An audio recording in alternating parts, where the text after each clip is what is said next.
यीशु सहाय Jamshedpur Paris के online आराधना में आप सबका स्वागत है। आज पवित्र आत्मा के अवतरण पर्व के पश्चात 19वां प्रभुवार है और आज का विषय है परिवार में बालक और बालिका। आइए हम प्रार्थना करें। सर्वशक्तिमान दयावान परमेश्वर, हम आज के दिन के लिए तुझको धन्यवाद देते हैं। हम प्रार्थना करते हैं कि इस ऑनलाइन सर्विस में प्रत्येक दर्शकों को तेरे हाथों में समर्पित करते हैं कि हम सभी एक मन और एक चित्त होकर तेरी आराधना करने वाले हो सके, हमारे प्रभु यीशु ख्रिस्त के द्वारा। आमीन। गीत संख्या 236, हिम नंबर 236।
हे प्रभु और स्वर्गीय पिता, तेरी आशीष में प्रत्येक बालक और बालिका बहुमूल्य है। हमारे देश के बालक बालिकाओं पर अपनी आशीष उड़ेल और हमारी सहायता करके उनके शरीर, मन और आत्मा के स्वस्थ के लिए जो आवश्यक है उनकी हम व्यवस्था कर सके और यह वर्दे कि जैसे वे उम्र में बढ़ते जाते हैं वैसे वे तेरे अनुग्रह में भी बढ़ते जाएं। हमारे प्रभु यीशु ख्रिस्त के द्वारा जो तेरे और पवित्र आत्मा के साथ एक परमेश्वर अब और सदा जीता और राज्य करता है। आमीन। हम प्रार्थना करें उन सारे लोगों के लिए जो बीमार हैं, दुख के बिछावन पर हैं। विशेषकर प्रार्थना करें चेतन हंसदा सिमोन धाम के लिए। हे सर्वशक्तिमान पिता, जीवन और आरोग्य के दाता, हम प्रार्थना करते हैं कि सब रोगियों पर तू दया दृष्टि कर, विशेषकर उन पर जिनके लिए हमारी प्रार्थना चाही गई है, उन पर, उनकी सेवा करने वालों पर अपनी आशीष उड़ेल। प्रार्थना करते हैं प्रभु कि तू अपने दाहिना हाथ को बढ़ाते हुए चेतन और सिमोन पर पिता परमेश्वर दाहिना हाथ बढ़ा, ताकि वे तन और मन से चंगे हो जाए और तेरे पवित्र कलीसिया में तेरा धन्यवाद करें, हमारे प्रभु यीशु ख्रिस्त के द्वारा। आमीन। हम प्रार्थना करें मसीही परिवारों के लिए। प्रार्थना करें हे प्रभु परमेश्वर, तो अपने लोगों को शांति से निश्चिंत रहने के स्थानों में वास कराता है। हम तुझसे प्रार्थना करते हैं कि सब क्रिस्तियानों को आशीष दे, उनसे दुष्ट आत्मा के सारे बंधन को दूर करे और अपने पवित्र दूतों को अपने दासों की रक्षा शांति के लिए वहां वास करने दे, हमारे प्रभु यीशु ख्रीस्त के द्वारा। आमीन। हम कलीसिया के लिए प्रार्थना करें। हे पिता सारे अनुग्रह के दाता, हम नम्रता से तेरी पवित्र कैथोलिक कलीसिया के निमित्त से प्रार्थना करते हैं, उसे अपने सत्य और शांति से संपूर्ण रीति से भरपूर करे। जहाँ वह भ्रष्ट है वहाँ उसे शुद्ध कर, जहाँ वह भ्रम में है वहाँ सीधे मार्ग पर उसकी अगुवाई करे, जहाँ कुछ नाटिक है वहाँ उसे सुधार, जहाँ वह यथार्थ रीति मांगती है वहाँ उसे स्थिर और दृढ़ करे, जहाँ अभाव है उसे भरपूर कर, जहाँ विभेद है और फूट पड़ी है वहाँ उसके अनबनाव को मिटा दे, हमारे प्रभु यीशु ख्रीस्त के द्वारा। आमीन। हम सुसमाचार प्रचार के लिए प्रार्थना करें। हे पृथ्वी के सब जातियों के परमेश्वर, हम प्रार्थना करते हैं तू उन अनगिनत लोगों को स्मरण कर जो यद्यपि तेरे स्वरूप में सृजे गए हैं तथापि तुझे और तेरे पुत्र यीशु ख्रीस्त के प्रायश्चित को नहीं जानते। यावर दे कि तेरे पवित्र कलीसिया की प्रार्थनाओं के द्वारा सारे मिथ्या धर्म और विश्वास से छुड़ाया जाए और तेरी सेवा करने के लिए आकर्षित किए जाए, उसी के द्वारा जिसे तूने सारे मनुष्य जाति का पुनरुत्थान और जीवन होने के लिए भेजा है, अर्थात तेरा पुत्र हमारा प्रभु यीशु ख्रीस्त। आमीन। आइए हम पाप अंगीकार की प्रार्थना में जाएंगे। प्रियो, हमारे प्रभु यीशु ख्रीस्त ने कहा, प्रभु हमारा परमेश्वर ही एकमात्र प्रभु है। तू प्रभु अपने परमेश्वर को अपने संपूर्ण मन, संपूर्ण प्राण, संपूर्ण बुद्धि और संपूर्ण शक्ति से प्रेम कर, यह पहली आज्ञा है। दूसरी यह है, अपने पड़ोसी को अपने समान प्रेम कर, इनसे बड़ी कोई आज्ञा नहीं। परमेश्वर ने संसार से ऐसा प्रेम रखा कि उसने अपना इकलौता पुत्र यीशु ख्रीस्त दे दिया कि वह हमें पापों से बचाए, स्वर्ग में हमारे लिए निवेदन करता हो और हमें शाश्वत जीवन में पहुंचाए। इसलिए हम पश्चाताप और विश्वास के साथ अपने पापों का अंगीकार करें। हम परमेश्वर की कृपा से उसकी आज्ञाओं का पालन करने का और सब लोगों के साथ मिल मिलाप और प्रेम से रहने का दृढ़ संकल्प करें। हम पाप अंगीकार की प्रार्थना को एक साथ उच्चारेंगे। हे सर्वशक्तिमान परमेश्वर, हमारे स्वर्गीय पिता, हमने मन, वचन और कर्म से तेरे विरुद्ध अपने साथियों के विरुद्ध पाप किया है। हमने अपनी अज्ञानता और दुर्बलता के कारण और जानबूझ के बुराई की है, भलाई करने में असफल रहे हैं। इन सब पापों के लिए सचमुच खेदित हैं और अंतःकरण से पश्चाताप करते हैं। तेरे पुत्र यीशु ख्रीस्त ने हमारे लिए अपने प्राण दिए, उसी के कारण हमने जो पाप किए उनको क्षमा कर और यह वर दे कि भविष्य में हम नया जीवन पाकर सदा तेरी सेवा करें, ताकि तेरे पवित्र नाम की महिमा हो। आमीन। सर्वशक्तिमान परमेश्वर उन सबको क्षमा करता है जो अपने साथियों को क्षमा करते सच्चा पश्चाताप करते हैं। वह तुम पर दया करे, तुम्हारे सारे पापों को क्षमा करे और उनसे तुमको छुटकारा दे और सब भले कामों में तुम्हें स्थिर और सबल करे और शाश्वत जीवन में बनाए रखे, हमारे प्रभु यीशु ख्रीस्त के द्वारा। आमीन। परमेश्वर का धन्यवाद हो। आइए हम आज के लिए ठहराया हुआ पाठ को, पहला पाठ को हम लोग सुनेंगे, जो हमें मिलता है नीति वचन की पुस्तक, उसका 4था अध्याय, पहले पद से 9 पद तक। नीति वचन की पुस्तक, उसका 4था अध्याय और उसके पहले पद से 9वें पद तक लिखा है। हे मेरे पुत्रों, पिता की शिक्षा सुनो और समझ प्राप्त करने में मन लगाओ, क्योंकि मैंने तुमको उत्तम शिक्षा दी है। मेरी शिक्षा को ना छोड़ो। देखो, मैं भी अपने पिता का पुत्र था और माता का अकेला दुलारा था, और मेरा पिता मुझे यह कहकर सिखाता था, तेरा मन मेरे वचन पर लगा रहे, तू मेरी आज्ञाओं का पालन कर, तब जीवित रहेगा। बुद्धि को प्राप्त कर, समझ को भी प्राप्त कर, उसको भूल न जाना, ना मेरी बातों को छोड़ना। बुद्धि को न छोड़, वह तेरी रक्षा करेगी, उससे प्रीति रख, वह तेरा पहरा देगी। बुद्धि श्रेष्ठ है, इसलिए उसकी प्राप्ति के लिए यत्न कर। जो कुछ तू प्राप्त करे उसे प्राप्त तो कर, परंतु समझ की प्राप्ति का यत्न घटने ना पाए। उसकी बढ़ाई कर, वह तुझको बढ़ाएगी।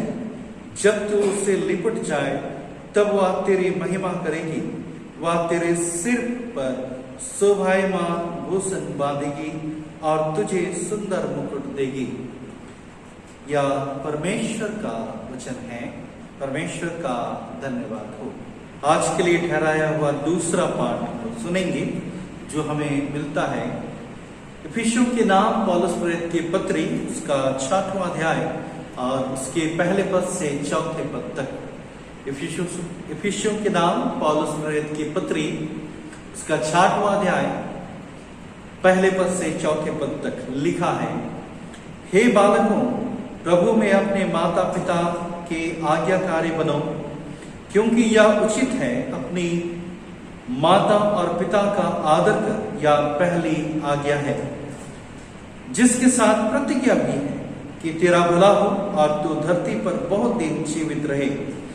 हे बच्चे वालों, अपने बच्चों को रिस न दिलाओ, परंतु प्रभु की शिक्षा और चेतावनी देते हुए उनका पालन पोषण करो।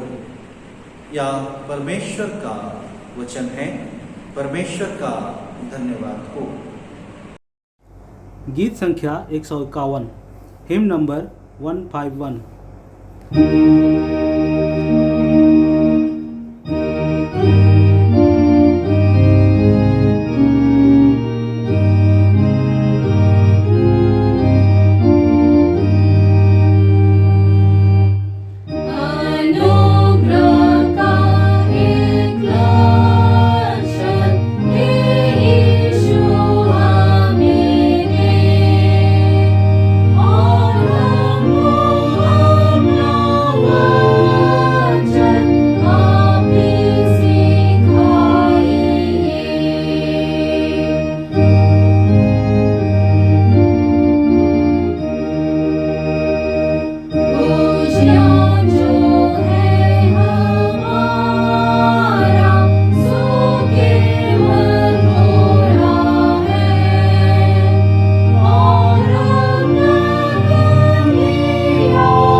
पवित्र मरकुस रचित सुसमाचार, उसका 10वां अध्याय और उसके 13वें पद से सुसमाचार आरंभ होता है।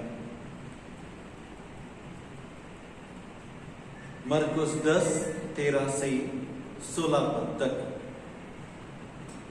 फिर लोग बालकों को यीशु के पास लाने लगे कि वह उन पर हाथ रखे, पर चेलों ने उनको डांटा। यीशु ने यह देख क्रोध होकर उनसे कहा, बालकों को मेरे पास आने दो और उन्हें मना न करो, क्योंकि परमेश्वर का राज ऐसों ही का है। मैं तुमसे सच कहता हूं कि जो कोई परमेश्वर के राज को बालक के समान ग्रहण न करे, वह उसमें कभी प्रवेश ना पाएगा। और उसने उन्हें गोद में लिया और उन पर हाथ रखकर उन्हें आशीष दी।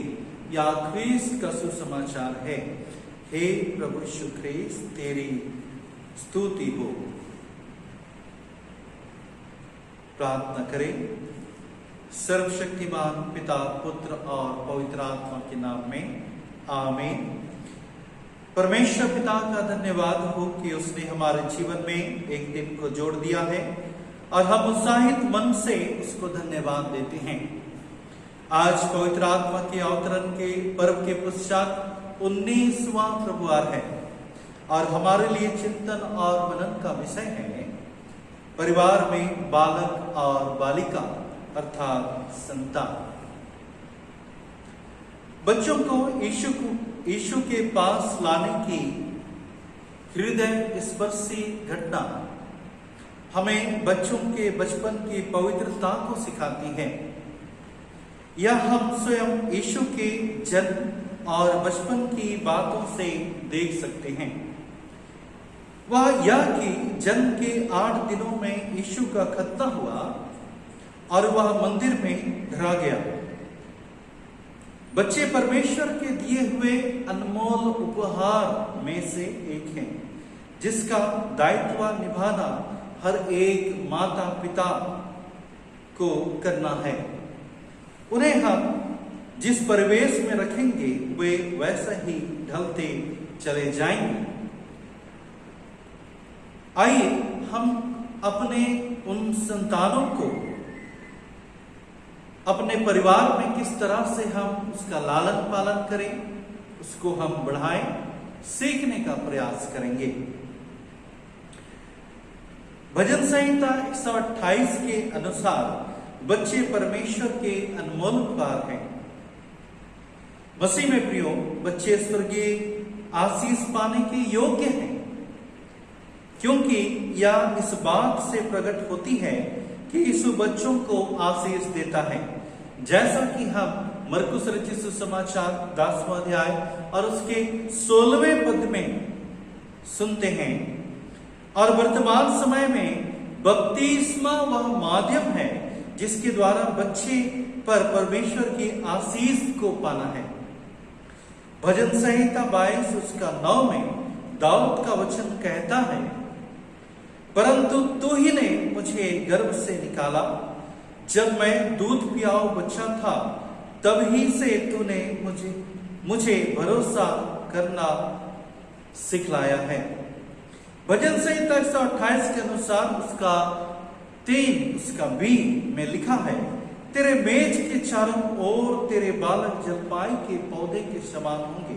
अर्थात माता पिता की बरकत या उनकी आशीष बच्चों के माध्यम से भी परमेश्वर पिता करता है, और इस निमित्त में परमेश्वर पिता उन बच्चों को बहुतायत से आशीष देते हुए उस परिवार को बढ़ाता है। दूसरी बात हम लोग पाते हैं, प्रभु यीशु ख्रिस्त कहते हैं कि बच्चे स्वर्ग में प्रवेश पाने के विशेष तौर पर बड़ों से अधिक उपयुक्त हैं, परंतु उस राज में प्रवेश करना एकमात्र वाचा बपतिस्मा के द्वारा ही तो है। बच्चे कोमल और दीन मन के होते हैं। प्रभु यीशु ख्रिस्त ने अपने पहाड़ी उपदेश में प्रारंभिक वाक्य में ही यह कहा, धन्य है वह जो मन के दीन है, क्योंकि स्वर्ग राज उन्हीं का है। जैसा मत्ती 5 उसका 3 अध्याय में ऐसा लिखता है। ऐसा मन बड़ों में अधिकांश नहीं पाया जाता। वे कोई भी प्रसंग में चिड़चिड़ा हो जाते और विरोध करना आरंभ करते हैं और विवादी हो जाते हैं, परंतु बच्चे ऐसा नहीं करते। और चिड़चिड़ापन हो जाना या कोई बातों का विरोध करना परमेश्वर की दृष्टि में मूर्खता है। इसलिए बड़ों को भी बच्चों के सम्मुख नम्र और संयमी बरतना चाहिए, ताकि वे भी नम्र और संयमी बनकर परमेश्वर के उस राज के अधिकारी बनने वाले हो सके। बच्चों को प्यार और अनुशासन में बढ़ाना चाहिए। विशेषकर माता पिता ध्यान देंगे, बच्चों को प्यार और साथ ही साथ अनुशासन में बढ़ाना चाहिए। प्रेरित पौलुस उसका 6वां अध्याय, इफिसी उसका 6वां अध्याय उसके पहले पद में वचन कहता है, बच्चों के लिए जो समझदार हैं, कहते हैं जो बच्चे समझदार हैं उनके लिए कहते हैं, अपने माता पिता के आज्ञाकारी बनो, ताकि तेरा भला हो और धरती पर तू बहुत दिन जीवित रहे। मसीह में प्रियो, निश्चित तौर से माता पिता को जब बच्चा बोलना आरंभ करे तो उसे पवित्र बाइबल की बातें सिखानी चाहिए। यदि कलीसिया में संडे स्कूल हो तो उसे आध्यात्मिक शिक्षा के लिए संडे स्कूल भी लाना चाहिए। कभी कभी माता पिता भौतिक जीवन में स्कूल भेजने या अच्छे स्कूल में भर्ती कराने के लिए क्या कुछ नहीं करते। सुबह स्वयं जल्दी उठकर बच्चों को तैयार कराते हैं और संडे स्कूल भेजने के लिए वे उन्हें तैयार नहीं करते और वे ऐसा कार्य नहीं करते, परंतु जिसका परिणाम जब बच्चा गलत संगति में जाता है तो प्रचीनों या पुरोहितों या प्रचारकों को बतलाते हैं, परंतु कुछ भी लाभ नहीं होता, क्योंकि अपने बच्चों को समय रहते ही हमने आत्मिक शिक्षा में आगे नहीं बढ़ाया। और इस निमित्त में प्रेरित पौलुस हमें कहता है कि हम उन्हें उन अनुशासन में उन बच्चों को आगे बढ़ाएं ताकि वे माता पिता का आदर करें और माता पिता भी अपने बच्चों को वैसा ही प्रेम करने वाले हो सके। मसीह में प्रियो, आज हमारे पास वक्त है कि हम अपने बच्चों को आत्मिक शिक्षा अपने घरों से ही आरंभ करें ताकि बच्चे अपने माता पिता के का आदर करने वाले हो सके। और निश्चित तौर से उस 10 आज्ञा में से 5वीं आज्ञा माता पिता का आदर करना ही है और हम उन बच्चों को माता पिता का और बड़ों का सम्मान करना सिखलावे। प्रियो, हमें अपने बच्चों को रिस भी नहीं दिलानी चाहिए, परंतु चेतावनी के साथ पालन पोषण करना भी सीखना चाहिए। इसलिए नीति वचन 4 अध्याय में माता पिता और बच्चों को अवश्य पढ़ लेना चाहिए, जिसमें बुद्धि की बातें परमेश्वर का वचन हमें सिखलाता है कि हम उसे बुद्धि के साथ में अपने बच्चों का लालन पालन करें और परमेश्वर के उन सारे गुप्त आशीषों को प्राप्त करने वाले हो सकें, ताकि हम एक आदर्श परिवार समाज में, कलीसिया में बनाने वाले हो सकें। और परमेश्वर जिस आदर्श परिवार की खोज में रहता है वह एक मसीही परिवार तो है। और इस निमित्त में कि हम एक आदर्श परिवार को जन्म देते हुए हम लोगों के साथ, अपने समाज में, अड़ोस पड़ोस के साथ वह मेल मिलाप के जीवन को हम आगे बढ़ाने वाले हो सकेंगे। इस निमित्त में आइए प्रियो, हम अपने बच्चों का लालन पालन मसीही आदर्श के साथ, मसीही बातों के साथ अपने बच्चों का लालन पालन करते हुए हम एक आदर्श माता पिता और अपने बच्चों को एक आदर्श मसीही बनाने वाले हो सके। आइए हम प्रार्थना करें। सामर्थ्य पिता, अनुग्रहकारी पिता, प्रार्थना करते हैं हम माता पिताओं को तो अपने दाहिने हाथ से भरपूरी से ज्ञान और बुद्धि में बढ़ा, ताकि हम अपने बच्चों को परमेश्वर के भय के साथ में आगे बढ़ाते हुए हम अपने समाज में, अपने अड़ोस पड़ोस के लोगों के साथ, अपने कलीसिया में एक आदर्श परिवार, मसीह परिवार के नमूना बनने वाले हो सके। हमारे प्रभु यीशु ख्रीस्त के द्वारा, आमीन। आइए हम अपने विश्वास की घोषणा प्रेरितों के विश्वास वचन के द्वारा से करें। मैं सर्वशक्तिमान पिता, स्वर्ग और पृथ्वी के सृष्टिकर्ता परमेश्वर पर विश्वास करता हूँ। मैं उसके इकलौते पुत्र हमारे प्रभु यीशु ख्रीस्त पर विश्वास करता हूँ। वह पवित्र आत्मा के सामर्थ से गर्भ में आया और कुंवारी मरियम से जन्मा। उसने पुंतुस पिलातुस के शासन में दुख भोगा। वह क्रूस पर चढ़ाया गया, मरा और गाड़ा गया और मृतकों के लोक में उतरा। तीसरे दिन वह जी उठा। वह स्वर्ग पर चढ़ गया, पिता के दाहिने और विराजमान है। वह जीवितों और मृतकों का न्याय करने के लिए फिर आएगा। मैं पवित्र आत्मा पर, पवित्र कैथोलिक कलीसिया पर, संतों की संगति, पापों की क्षमा, देह के पुनरुत्थान और अनंत जीवन पर विश्वास करता हूँ। आमीन। गीत संख्या 281, हिम नंबर 281।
आइए हम अपने दानों के लिए प्रार्थना करें।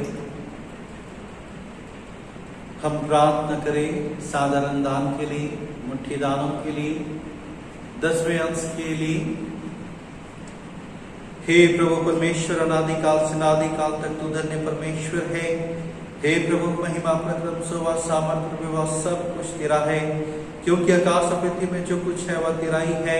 प्रभु राज तेरा है और तू सब उनके ऊपर मुख्य और महान ठहरा है।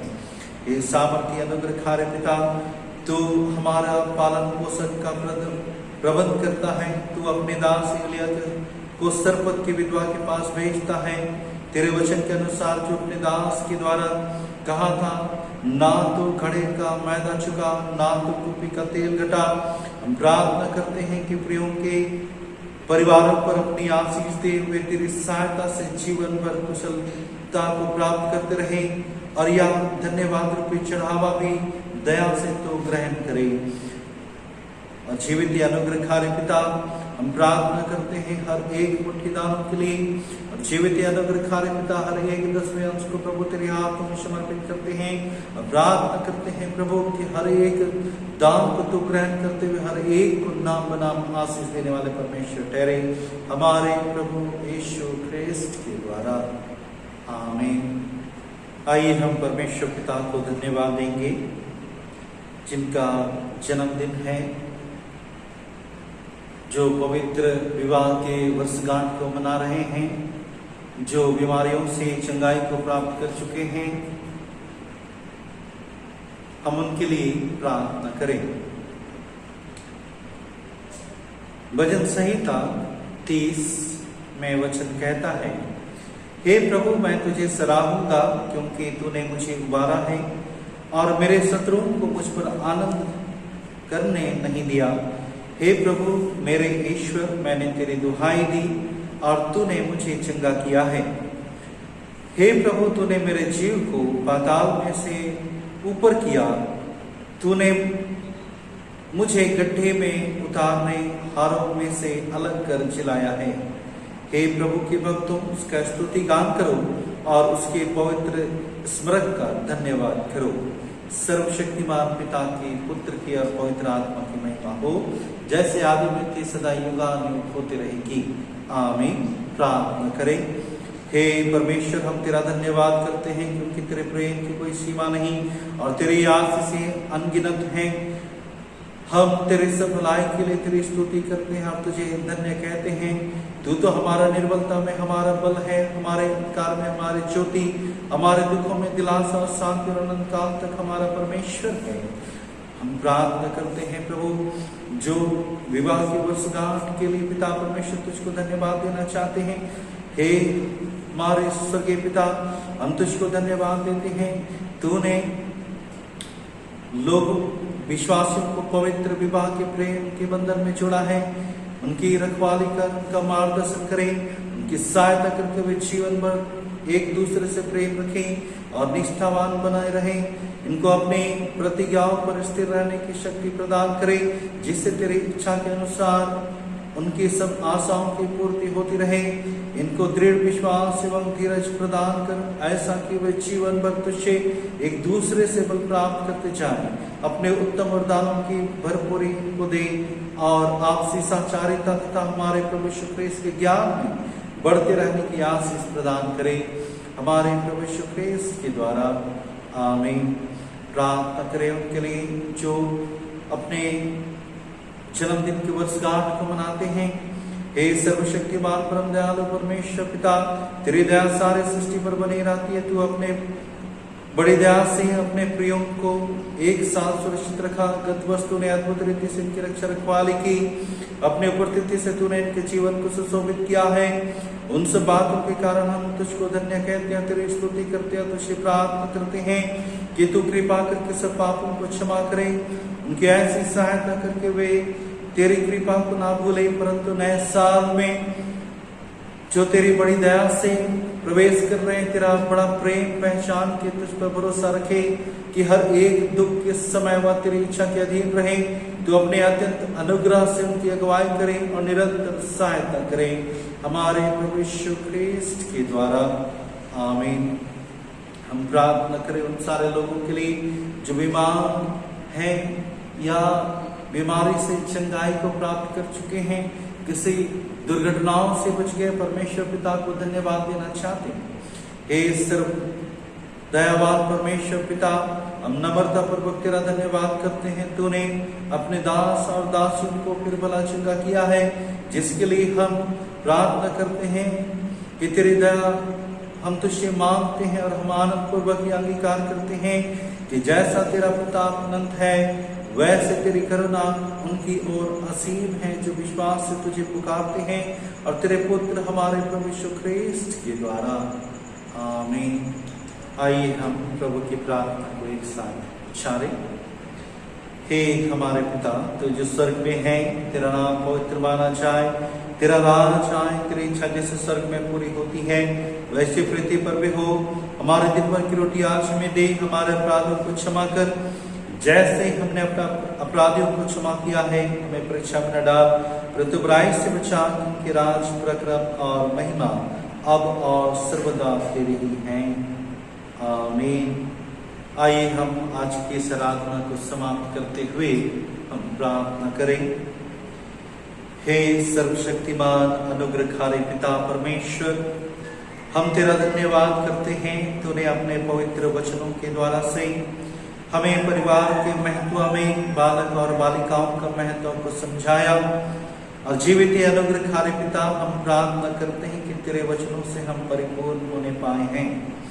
प्रार्थना करते हैं प्रभु कि हम अपने दैनिक जीवन में अपने परिवार को पिता परमेश्वर तेरे हाथों में समर्पित करने वाले हो सके, कि तेरे हम गुप्त आशीषों को हम प्राप्त करने वाले हो सके। हे जीवित अनुग्रहकारी पिता, प्रार्थना करते हैं कि इस आराधना के क्रम में जितने भी गलतियां हुई हैं, उन सारी गलतियों को तू पिता परमेश्वर सुधार, ताकि पिता परमेश्वर हम तुझसे क्षमा प्राप्त करते हुए हम अपने जीवन को तेरे ही हाथों में समर्पित करने वाले हो पाए, हमारे प्रभु यीशु ख्रीस्त के द्वारा। आमीन। परमेश्वर की शांति जो सारे समझ से परे है, परमेश्वर के और उसके पुत्र हमारे प्रभु यीशु ख्रिस्त के ज्ञान और प्रेम में आपके तरफ इशारों को सुरक्षित रखे और सर्वशक्तिमान परमेश्वर पिता, पुत्र और पवित्र आत्मा की आशीष आप सबों के साथ सदा सर्वदा रहे। आमीन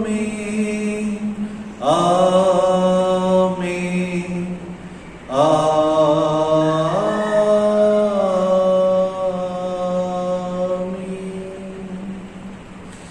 शांति से पूर्ण होकर जाएं, प्रभु से प्रेम रखें और उसकी सेवा करें। ख्रिस्त के नाम में आमीन। सबको यीशु सहाय। गीत संख्या 279, हिम नंबर 279।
छोटे